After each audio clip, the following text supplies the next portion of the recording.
Hi, welcome to McBean's. I'm Jim. We've got Ellie here on the camera. Hello. You're going to meet in a minute. This now spring.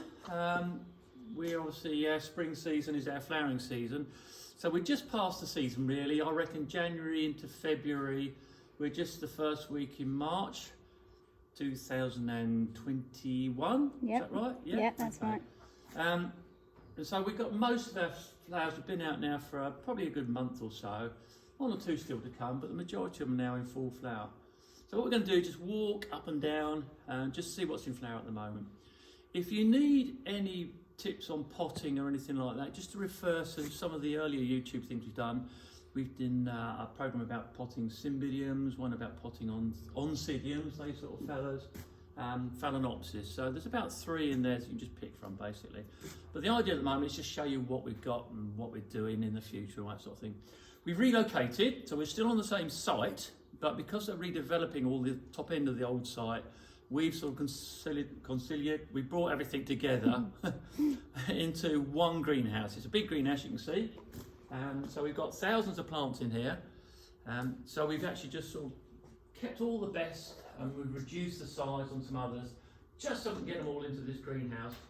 And hopefully in the future at some point we'll move back up into some proper greenhouses. There's talk about having greenhouses associated with sort of restaurants and things like that. So although you won't actually be in the greenhouse as such, you'll be next to it so you can see the plants.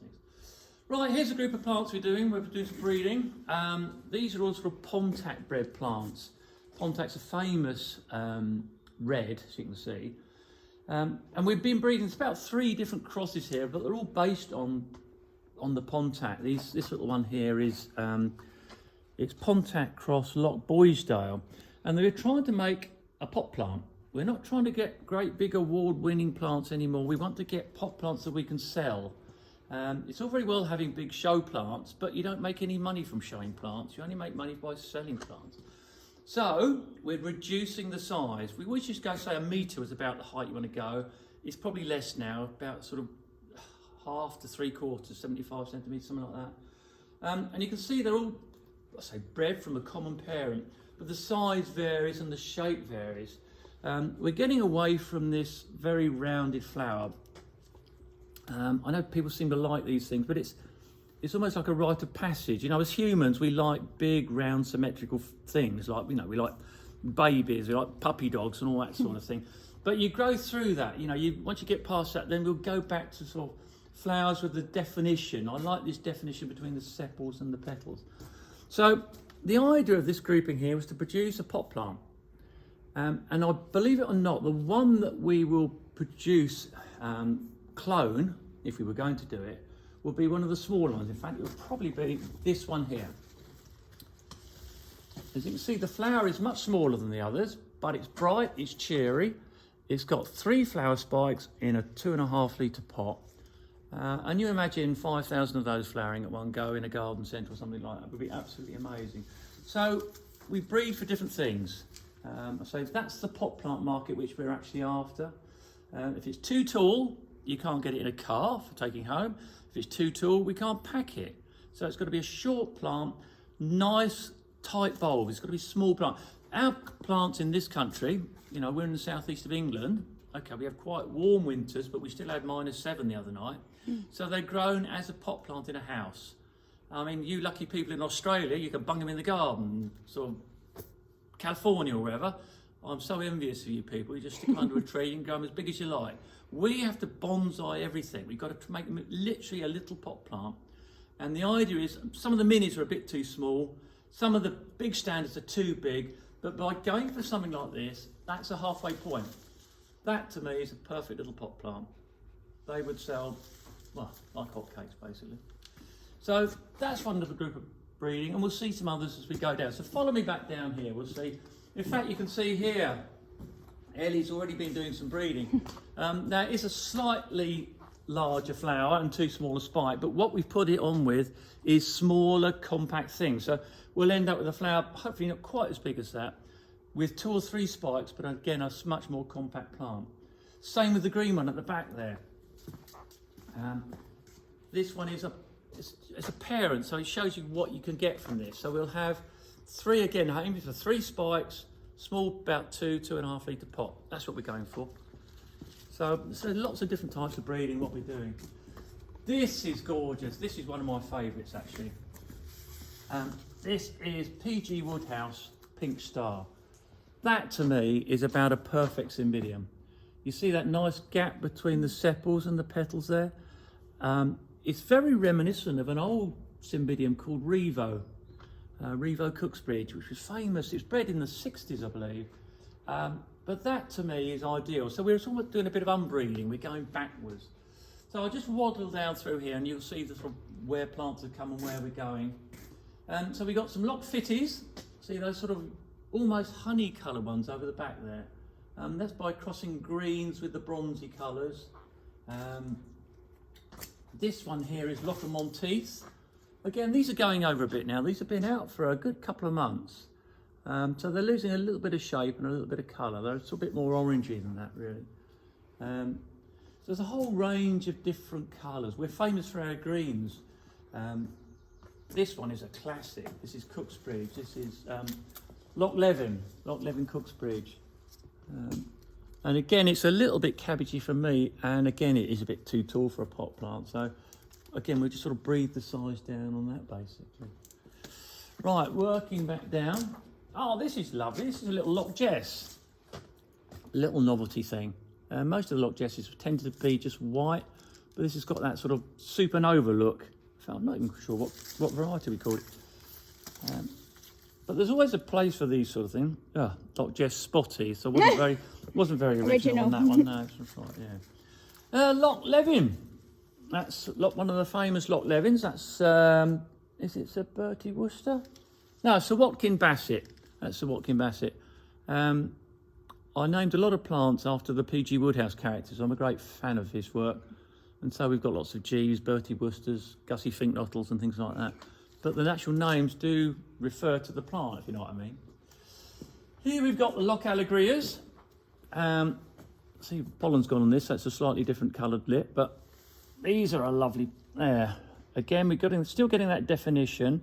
You can argue it's getting a bit too big for your pot plant, but it's not too tall. Good shape. This is lovely. This is a remake of Loch Marie. Loch Maries tend to make big, fairly blousy plants, flowers rather. So we made two crosses. We crossed the two smallest Loch Maries to give us the dainty way, and then we've crossed the two larger Loch Maries to give us the big blousy flowers. So again, we go through, I'll show you. So this is Loch Marie variety Ellie, in fact, doing the camera work. There we go. So that's Ellie. Lovely little things. And this is the trend. This is what people are going for. The smaller, more compact, delicate, I suppose, rather than big and blousy.